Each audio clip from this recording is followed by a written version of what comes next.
Buenos días, jóvenes, y bienvenidos a este curso de Clínica Propedéutica Médica, en el cual trataremos por todos los medios de que ustedes tengan el mayor aprendizaje posible en lo que se refiere a los temas que abarcan esta materia punto por punto, e iniciaremos por dar el concepto que ya dimos en uno de los videos previos, en donde decimos que la clínica propedéutica médica no es una rama de la medicina, sino que, como verán ustedes, es la base de la medicina, porque es el conjunto de conocimientos, conductas, técnicas y habilidades que nos permite recabar, identificar e interpretar las manifestaciones clínicas de un individuo determinado para establecer un diagnóstico de salud o enfermedad, estableciendo también diagnósticos, sentando pronósticos e instituyendo tratamientos, y todo esto desde un punto de vista médico.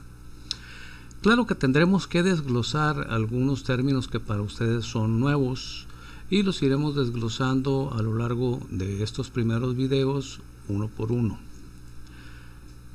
En primer lugar, ¿cuáles son los objetivos específicos de esta materia? En primer lugar, que aprendan la terminología médica básica y su interpretación en la terminología popular, coloquial, o vulgar que pudiese utilizar el paciente. Es decir, ustedes tienen que interpretar lo que el paciente con sus palabras les refiere.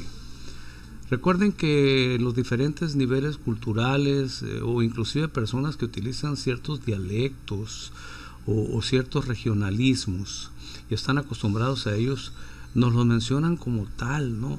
Y nosotros tenemos que entender o preguntarles qué es lo que nos quieren decir, porque vamos a utilizar la terminología médica correspondiente a lo que nos esté diciendo el paciente. Por ponerles un ejemplo, algunos de ustedes habrán escuchado que dice la gente: fíjese, doctor, que me encalmo mucho. Y uno oye, me encalmo, ¿qué quiere decir con me encalmo? Que se pone muy tranquilo, y resulta que encalmarse pues es agitarse.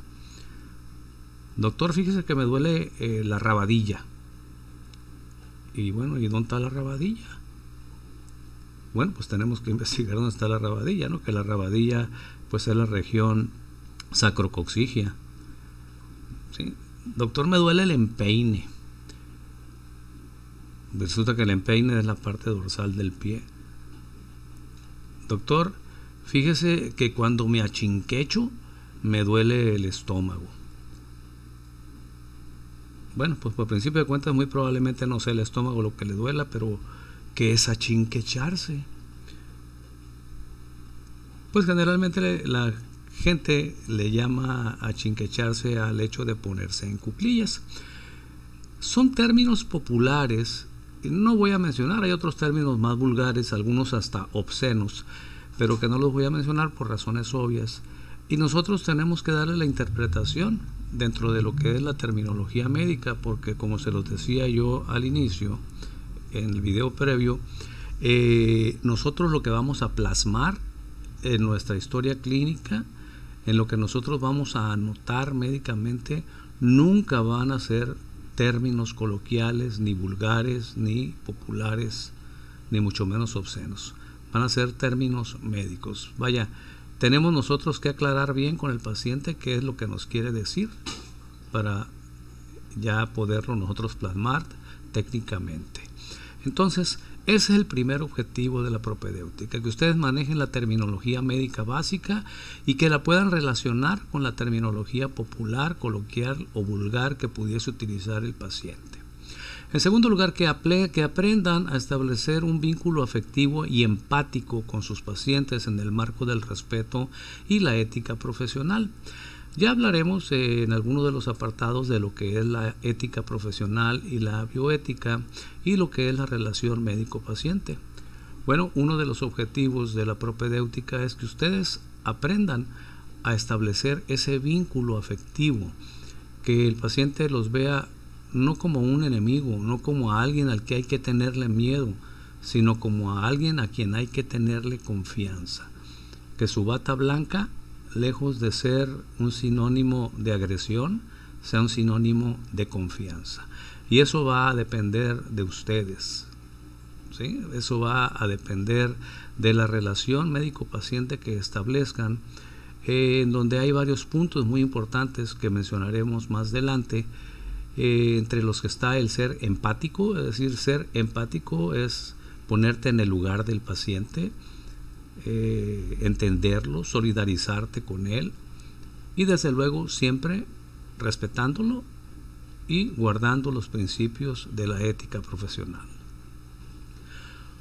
El tercer objetivo específico es que aprendan ustedes a realizar un interrogatorio médico congruente y completo, recabando la sintomatología más importante del paciente.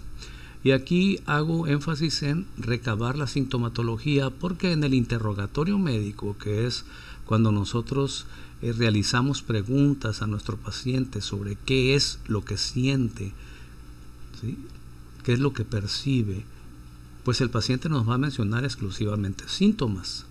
Y ahorita vamos a hablar de lo que son los síntomas.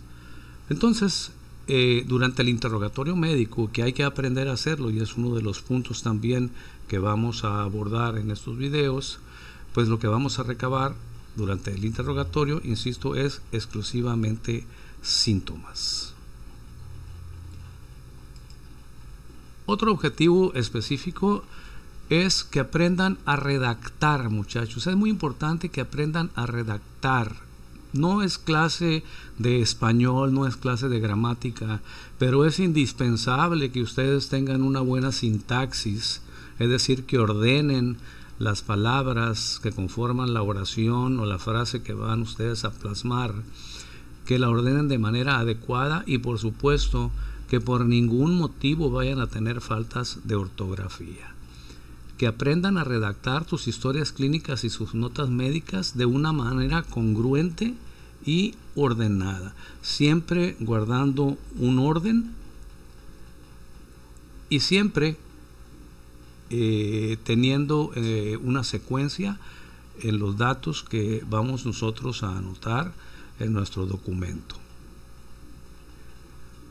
El siguiente punto es que aprendan ustedes a realizar una exploración física completa para recabar los signos más importantes. Vamos a ver nosotros que durante la exploración física lo que recabamos nosotros son signos, ¿sí? Es decir, durante la exploración física no recabamos síntomas, recabamos signos. Como veremos ahorita, vamos a recabar datos objetivos, es decir, vamos a percibir nosotros datos que el paciente muy probablemente no puede referirnos porque no lo siente, pero nosotros, ya sea por medio de la vista, por medio del tacto, por medio del oído, por medio del olfato o la degustación, podemos detectar. Y finalmente, el último objetivo específico es que todo esto nos sirva para algo. Y ese algo es que aprendan a interrelacionar y analizar la sintomatología y semiología. Veremos lo que es el término semiología, que es el análisis de los signos y los síntomas que nos menciona el paciente, para establecer diagnósticos integrales. ¿Okay? Aquí nos faltó el término integrales, pero bueno, ahí ustedes se lo ponen. Diagnósticos integrales. Esos son los objetivos específicos de la materia.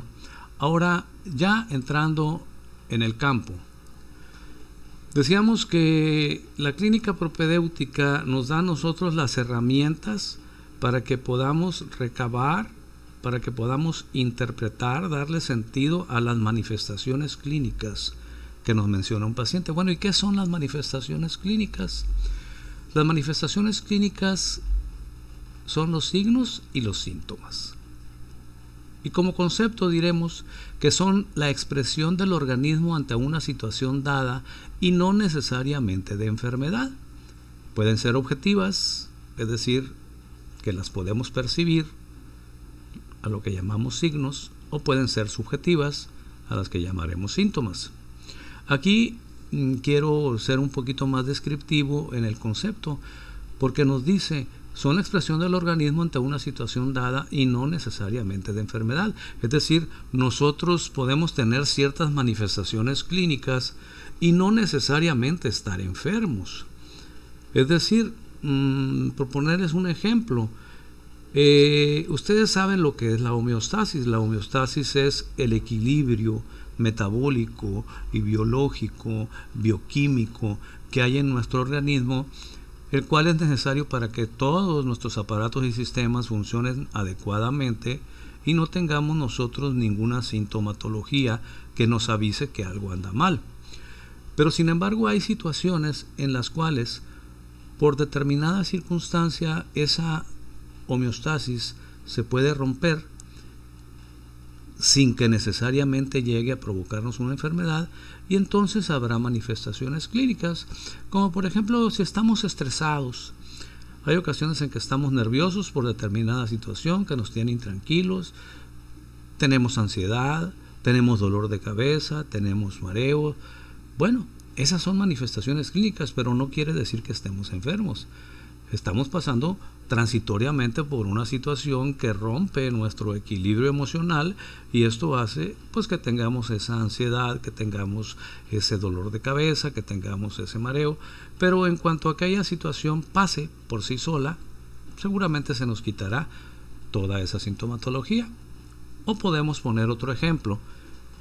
Vamos a suponer que por X motivo un alumno, como cualquiera de ustedes, se desvela estudiando porque pues va a tener un examen, no alcanza a desayunar y viene o va en la mañana a la escuela, y en el transcurso de la mañana se siente muy mareado, empieza a sudar frío y se nos desmaya.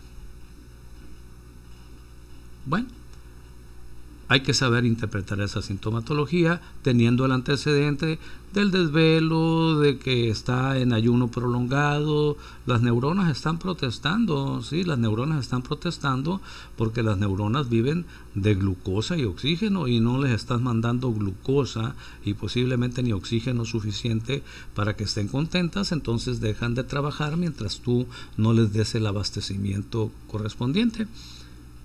A esa persona, si les dan una Coca-Cola, que no sea light nada más, porque la light no trae azúcar, una Coca-Cola roja, o les dan un dulce, o les dan un chocolate, lo más seguro es que va a sentirse en cuestión de unos cuantos minutos ya bien.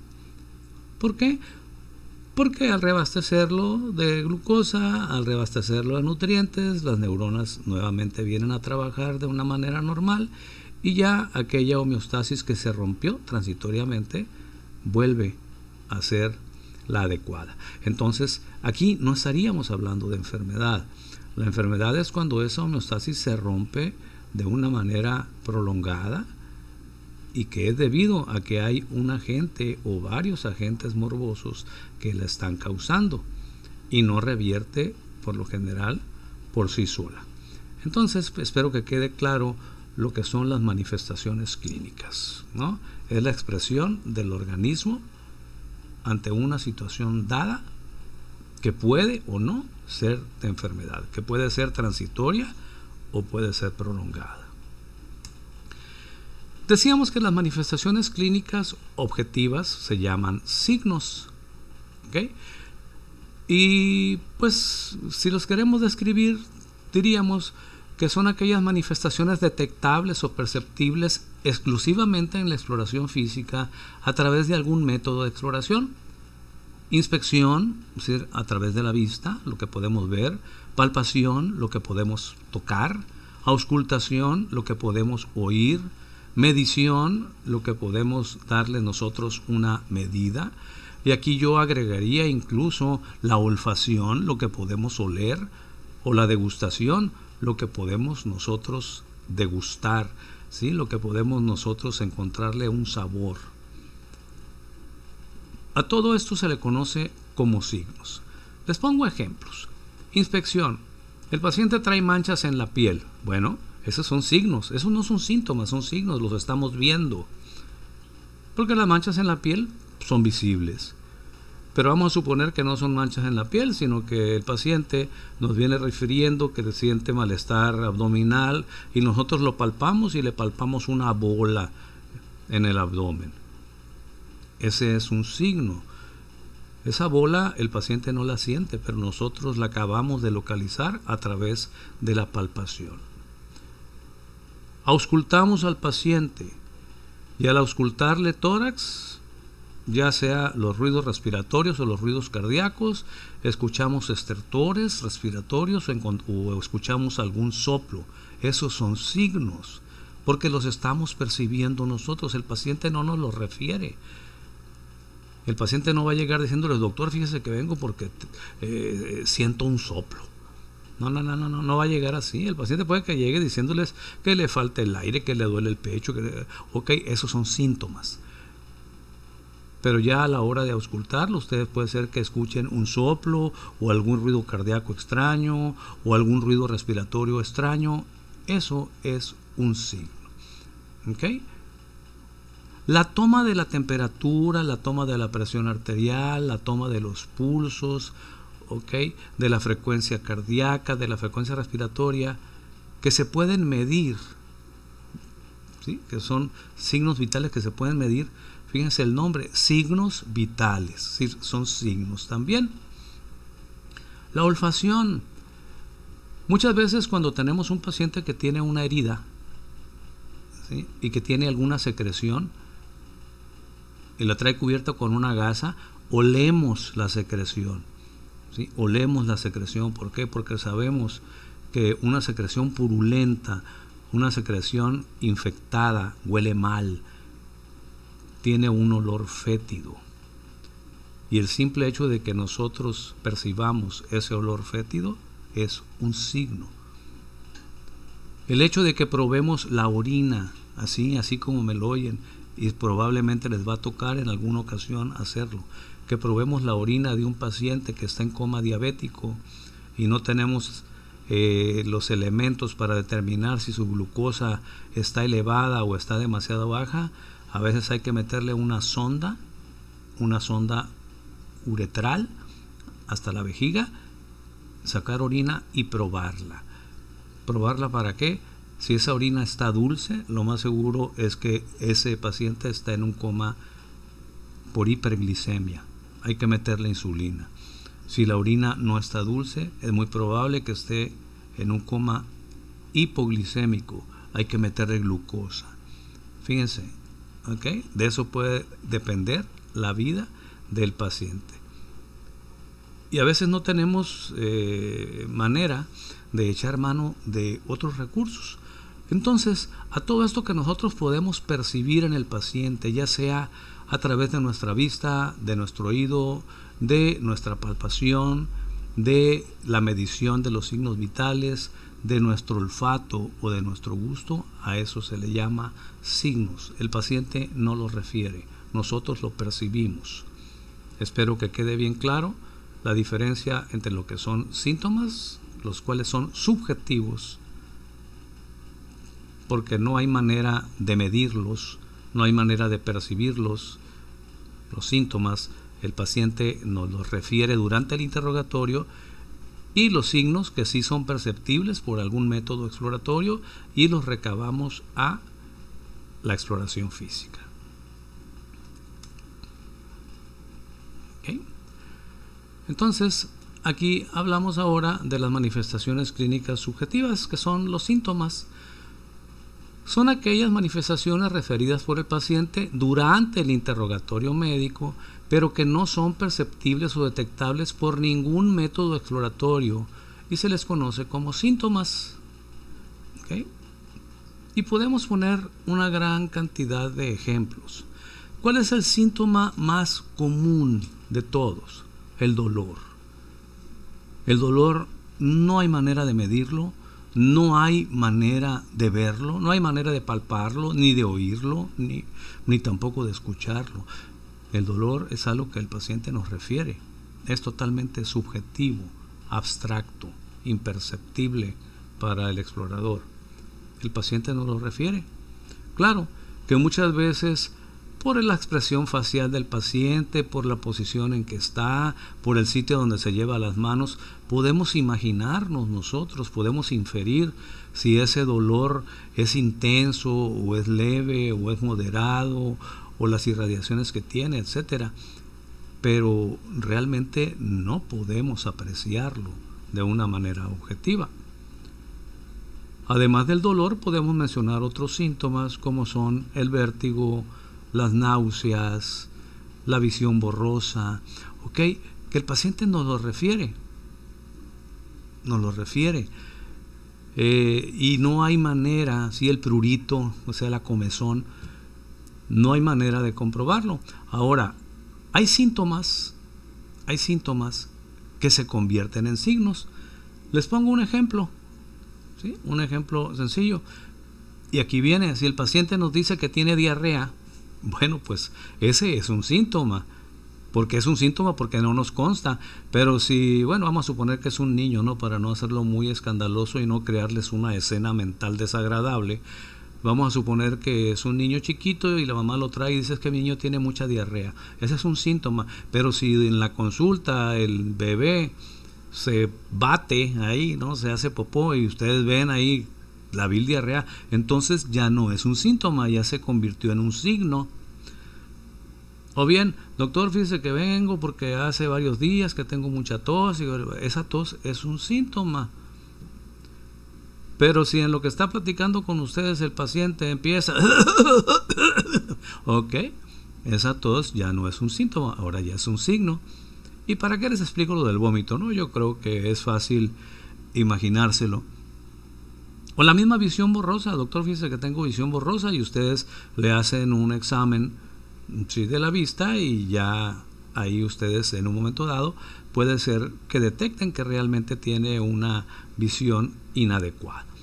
Entonces, esa es la diferencia que hay entre signos que son objetivos, que se recaban a la exploración física, y los síntomas que son subjetivos y se recaban al interrogatorio médico. Nos dice la OMS que la salud es el estado de completo bienestar físico, mental y social, y no solo en ausencia de enfermedad. O sea, nos dice la OMS que para estar sano necesitamos sentirnos bien físicamente, mentalmente, pero también socialmente. Y no solo en ausencia de enfermedad. Es decir, el hecho de que no estemos enfermos no necesariamente quiere decir que estemos sanos, porque podemos nosotros sentirnos bien físicamente, sentirnos bien mentalmente, pero socialmente no. No estamos enfermos, pero tampoco podemos decir que estamos sanos. Esta es la definición de la OMS. Esta definición, a pesar de que tiene pues esas inconsistencias, está un poquito ambigua, ¿no? Pues es la definición, es el concepto que nos da la OMS, y es la que actualmente se acepta a nivel mundial. Les digo, está ambigua, pero a final de cuentas no nos importa, porque lo que a nosotros nos importa pues son las enfermedades. ¿Sí? A nosotros lo que nos importa son las enfermedades. Básicamente, aunque salud es un diagnóstico, es decir, el diagnóstico de este paciente, ustedes pueden poner el diagnóstico de este paciente es que está clínicamente, o clínica y laboratorialmente, o clínica y paraclínicamente sano. Ese es un diagnóstico. Pero también pueden decir ustedes, el diagnóstico de este paciente es que clínicamente está enfermo, nada más que tienen que decir que está enfermo de qué y por qué y bajo qué mecanismo y quién lo causa. ¿Ok? Entonces, el hacer diagnóstico es un tema que viene más adelante. Puede ser un diagnóstico de salud o puede ser un diagnóstico de enfermedad. Y vamos a remontarnos. Acuérdense ustedes que en la medicina no es nada más curar, también es prevenir. Y por allá en 1965, los doctores Lebel y Clark hicieron este esquema en donde nos mencionan 5 niveles de atención: primero, segundo, tercero, cuarto y quinto nivel de atención, en donde englobamos 3 niveles de prevención. Trato de ser un poquito más explícito. La prevención primaria se refiere a todas aquellas acciones que nosotros efectuamos con la población, y fíjense que no estoy diciendo pacientes, con la población para que no se enferme. Es decir, el primero y segundo nivel de atención representan la prevención primaria, va dirigido a la población sana para que no se enferme. Y aquí en el primer nivel tenemos la promoción a la salud. La promoción a la salud consiste en consejería, consiste en asesorías que damos a las comunidades, o ya sea de manera grupal o de manera individual, para fomentar o para modificar sus hábitos higiénicos o sus hábitos alimenticios. Recuérdense ustedes cuál es el concepto, ¿sí? ¿Cuál es el concepto de higiene? Higiene son todas aquellos hábitos, aquellas costumbres que implementamos en nuestra vida cotidiana, ya sea diariamente o de una manera regular, cuando menos, para cuidar nuestra salud sin necesidad de medicamentos. Eso es higiene. El hacer ejercicio, el dormir bien, la protección sexual, el evitar o el saber manejar el estrés, desde luego la pulcritud, desde luego el ser limpios, el bañarnos, cambiarnos, asearnos, lavarnos los dientes, lavarnos las manos. Eso es promoción de la salud, es decir, son medidas higiénicas, por un lado, que consisten en implementar hábitos buenos, hábitos virtuales, para no enfermarnos. Y también aquí viene, dentro de la promoción de la salud, el hacer que la comunidad, el hacer que las personas abandonen o eviten los hábitos nocivos, como son el tabaquismo, el alcoholismo, cualquier tipo de adicción. ¿Sí? Cualquier tipo de adicción. Y decíamos, dentro de la promoción en la salud también está los hábitos alimentarios, es decir, qué comes y qué tanto comes. Entonces, este primer nivel de atención que está dentro de la prevención primaria de Lebel y Clark, de que promociona la salud, va dirigido a la población sana y consiste en asesoría y en consejería para reforzar sus hábitos higiénicos y alimentarios. En el segundo nivel de atención, que también forma parte de la prevención primaria, fíjense cómo estos dos primeros niveles forman parte de la prevención primaria, está la protección inespecífica y la protección específica. Aquí entendamos principalmente de lo que es la protección específica. ¿Sí? La protección específica son básicamente las vacunas. ¿Okay? ¿Para qué nos vacunamos? Para no enfermarnos. Es decir, no nos vamos a vacunar cuando ya estamos enfermos. Nos vacunamos para no enfermarnos. ¿Okay? Esa es una protección específica, y la protección inespecífica es cuando nosotros adoptamos también medidas para evitar enfermarnos, pero que nos protegen de diferentes cosas, ¿sí? Que nos protegen de diferentes enfermedades. Entonces, fíjense en la diferencia que hay entre promoción de la salud, que es nada más que nada modificación o implementación de hábitos higiénicos y alimentarios, y la protección específica o inespecífica, en donde encontramos las vacunas. Pero fíjense que estos dos, promoción de la salud y protección inespecífica y específica, se aplican en personas sanas. ¿Okay? Se aplican en personas sanas. La prevención primaria es para que no te enfermes, es para que mejores tus hábitos de vida para que te vacunes contra las enfermedades que te puedes vacunar y no te enfermes.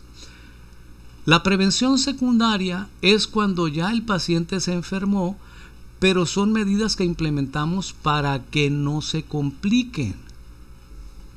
Y aquí tenemos el tercero y cuarto nivel de atención médica. Fíjense que acá arriba están niveles de atención médica y acá abajo están niveles de prevención primaria, de la cual ya hablamos, que es para la población sana, para que no se enferme.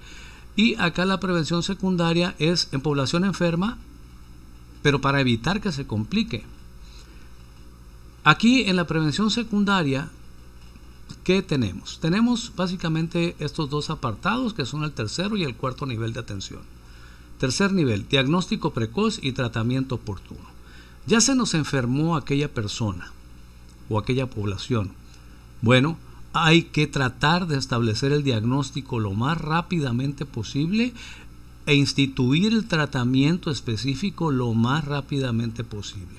Entre más pronto hagamos el diagnóstico y más pronto instituyamos el tratamiento específico, menos posibilidades habrá de que este paciente se nos complique. Y si llevamos a cabo este tercer nivel, pues de manera automática nos lleva al cuarto nivel, que es la limitación del daño. Y hablar de limitación del daño es evitar que se complique.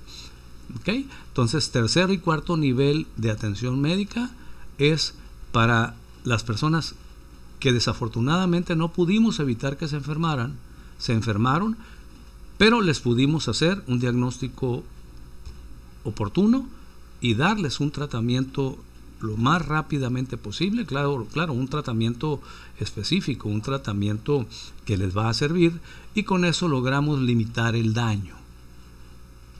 De esta manera evitamos o al menos retardamos las complicaciones.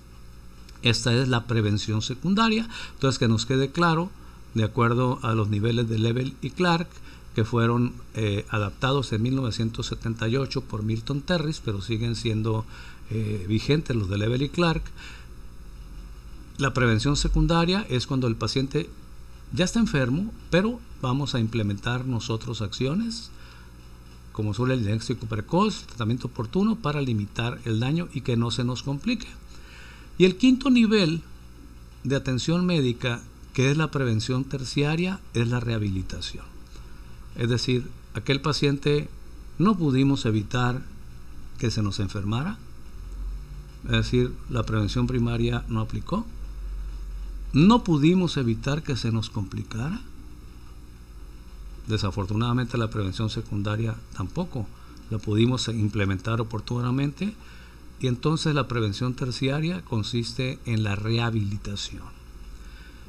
Y la rehabilitación, como su nombre lo dice, es tratar de reincorporar a este individuo a su vida lo más normalmente posible, de reincorporarlo a la sociedad de la manera más funcional que se pueda. Es decir, si a ustedes les suena el término secuelas, que seguramente les suena, aunque más adelante vamos a ser más específicos en ello, la rehabilitación, que es la prevención terciaria, no está encaminada a evitar que la gente se enferme, no está encaminada a evitar complicaciones, pero está encaminada a la rehabilitación.